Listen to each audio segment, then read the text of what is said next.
नमस्कार विद्यार्थी मित्रांनो, स्वागत आहे तुमचं आपलं चॅनल एमपीएससी गर्लवरती. मित्रांनो, ग्रुप बी मध्ये पीएसआय, एसटीआय आणि एसओ या पदाबद्दल तुम्ही ऐकूनच असाल आणि या पदाची आपण माहिती देखील संपूर्ण सविस्तररित्या बघितलेली आहे. जर तुम्हाला पीएसआय, एसटीआय आणि एसओ या पदाबद्दल कोणत्याही प्रकारचा डाऊट असेल तर याच व्हिडिओच्या डिस्क्रिप्शन बॉक्समध्ये जर तुम्ही गेलात तर त्या ठिकाणी तुम्हाला प्रत्येक पोस्टची डिटेल इन्फॉर्मेशन आपल्या चॅनलवरती मिळणार आहे. तुम्ही जाऊन व्हिडिओ जो आहे बघू शकता आणि तुमचे डाऊट्स क्लिअर करू शकता. मात्र जे नवीन 2023च्या बदलानुसार सब रजिस्टर, ज्यालाच मराठीमध्ये आपण दुय्यम निबंधक किंवा मुद्रांक निरीक्षक असे म्हणतो, या पदाची नक्की काय माहिती आहे, काय पात्रता आहे, काय वयोमर्यादा असणार आहे, सगळ्या गोष्टी आपण डिटेल डिस्कस करणार आहोत. पण त्या अगोदर मित्रांनो, जर तुम्ही चॅनलवरती पहिल्यांदाच आले असाल तर चॅनलला सबस्क्राईब करून बेल आयकॉनवर देखील प्रेस करायला विसरू नका, जेणेकरून अशीच महत्त्वपूर्ण माहिती तुमच्यापर्यंत लवकरात लवकर पोहोचेल. चला तर मित्रांनो, आपण आजच्या व्हिडिओला सुरुवात करूया. तर बघा मित्रांनो, सब रजिस्टर म्हणजे दुय्यम निबंधक हे जे पद आहे ते तुम्ही दोन पद्धतीने तुमची निवड त्या ठिकाणी होऊ शकते. पहिली पद्धत आहे वरिष्ठ लिपिक किंवा पर्यवेक्षक. बघा, जर तुम्ही ऑलरेडी वरिष्ठ लिपिक वगैरे असाल तर तुमचं प्रमोशन जे आहे ते दुय्यम निबंधक वरती होत असतं.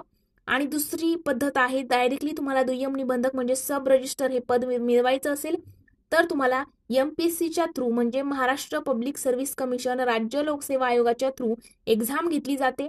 ती एक्झाम क्रॅक करून तुम्ही एसआर म्हणजेच सब रजिस्टर हे पद मिळवू शकता. मग मित्रांनो, काय नक्की पॅटर्न आहे, काय शैक्षणिक पात्रता आहे ते बघूयात. तर मित्रांनो, एसआर होण्याकरिता तुम्हाला पदवी जी आहे, तुमच्याकडे पदवी असणं गरजेचं आहे. मग ती पदवी कोणत्याही शाखेतून असू द्या, बीए असेल, बीएचएमएस असेल, एमबीबीएस असेल किंवा तुम्ही ऍग्रिकल्चर केलेलं असेल, बी फार्मसी केलेलं असेल, कोणतीही पदवी असू द्या. या ठिकाणी इंजिनिअरिंग जरी केलेलं असेल, सिव्हिल, मेकॅनिकल, कोणतीही पदवी चालेल, पण तुमच्याकडे पदवी असणं गरजेचं आहे त्या ठिकाणी. मग तुम्ही मित्रांनो बघा, या ठिकाणी तुम्ही पदवीच्या शेवटच्या वर्षाला पण पात्र असतात, मात्र पण त्या ठिकाणी अट आहे की जी आपली एसआरची जी एक्झाम होते मित्रांनो, तर त्यामध्ये 2 टप्पे आहेत, पूर्व परीक्षा आणि मुख्य परीक्षा. तर पदवीच्या शेवटच्या वर्षाला असताना तुम्ही फक्त पूर्व परीक्षा देऊ शकता, मात्र मुख्य परीक्षेला तुमच्याकडे पदवी असणं गरजेचंच आहे. त्या ठिकाणी ही अट लक्षात ठेवायची आहे. आणि मित्रांनो, वयोमर्यादा जर बघितली एसआर पदाची, तर जर तुम्ही ओपन कॅटेगरीमध्ये येत असाल, अमागासवर्गीय तुम्ही असाल, तर वयाचे कमीत कमी 19 वर्ष कंप्लीट असायला पाहिजे आणि जास्तीत जास्त 38 वर्षापर्यंत तुम्ही या ठिकाणी पात्र आहात. म्हणजे वयाचे कमीत कमी 19 आणि जास्तीत जास्त 38 वर्षापर्यंत ओपन कॅटेगरीतले स्टुडंट जे आहेत ते फॉर्म फिल करू शकतात. जर तुम्ही मागासवर्गीय असाल म्हणजे कॅटेगरीमध्ये येत असाल, ओबीसी असेल, एससी एसटी असेल, तर तुम्हाला 43 वर्षापर्यंत फॉर्म फिल करता येतो. जर तुम्ही खेळाडू मागास किंवा अमागास असाल तर तुम्हाला या ठिकाणी 43 वर्ष या ठिकाणी मर्यादा दिलेली आहे. तुम्ही माजी सैनिक वगैरे असाल तर तुम्हाला या ठिकाणी 43 वर्ष वयोमर्यादा आहे. आणि दिव्यांग मित्रांनो, जे दिव्यांग उमेदवार आहेत म्हणजे जे अपंगत्व, ज्यांना जे हँडिकॅप आहेत, त्या यांना 19 वर्ष ते 45 वर्षापर्यंत जे आहे एसआर पदाकरिता ते अप्लाय करू शकतात.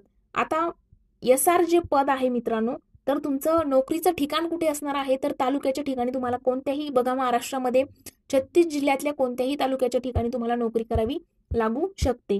त्यानंतर कामे मग काय करतो, तर बघा, खरेदी विक्री संबंधित दस्तऐवज हाताळणं असेल, दस्त तपासणी असेल, फी गोळा करणं असेल, पावती तयार करणं असेल, कार्यवृत्त तयार करणं असेल, प्रशासन अहवाल वगैरे तयार करणं असेल, या गोष्टी सब रजिस्टर करत असतो.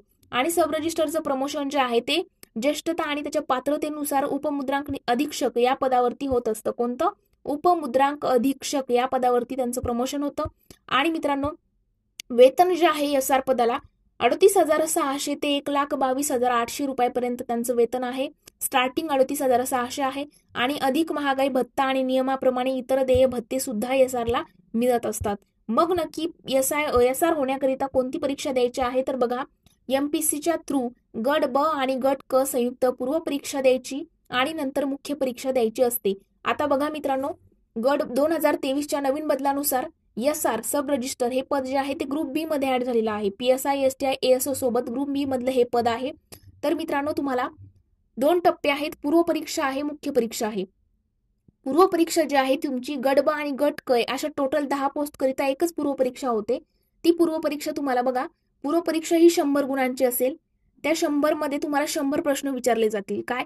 100 प्रश्न आणि 100 गुण ही तुमची पूर्व परीक्षा असणार आहे. त्याकरिता 1 तासाचा कालावधी असणार आहे.